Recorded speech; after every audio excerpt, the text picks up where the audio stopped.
સુરતના સિંગણપુર ડભોલી વિસ્તારમાં આવેલા વેડ રોડ ગુરુકુળ મંદિર પાસેથી એક 9 મહિનાની બાળકી રડતી હાલતમાં મળી આવી હતી। પોલીસની સમયસર અને સક્રિય કામગીરીના કારણે બાળકીને ગણતરીના કલાકોમાં જ તેના માતા-પિતાને સુપરત કરવામાં આવી હતી। મળતી માહિતી મુજબ 11 ઓગસ્ટે સાંજે 4:30 વાગ્યાના સુમારે ગુરુકુળ મંદિર પાસે એક નાની બાળકી રડતી હાલતમાં મળી હતી। સ્થાનિક લોકોએ તાત્કાલિક પોલીસનો સંપર્ક કરતા સિંગણપુર ડભોલી પોલીસ સ્ટેશનની સી ટીમ ઘટના સ્થળે પહોંચી હતી। આ ટીમે બાળકીની સંભાળ લીધી અને તેને સ્મીમેર હોસ્પિટલમાં મેડિકલ તપાસ માટે લઈ જવામાં આવી।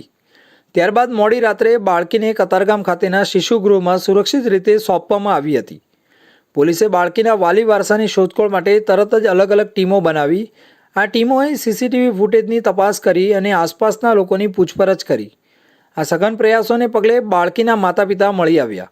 આ બાળકીની 25 વર્ષીય માતા, જે મૂળ બિહારના વતની છે, તેમને પૂછપરછ માટે પોલીસ સ્ટેશન બોલાવવામાં આવ્યા હતા।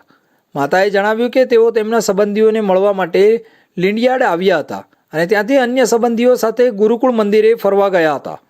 આ દરમિયાન તેમને ગેરસમજ થઈ કે બાળકી અન્ય સંબંધીઓ સાથે બીજી રિક્ષામાં બેઠી છે અને આ કારણે તેઓ બાળકીને ભૂલી ગયા હતા।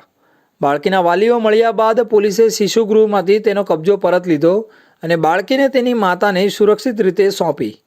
પોલીસની આ માનવીય અને પ્રશંસનીય કામગીરીથી ભાવુક થઈને બાળકીના વાલીઓએ પોલીસ ટીમનો આભાર વ્યક્ત કર્યો અને મીઠાઈ આપી હતી।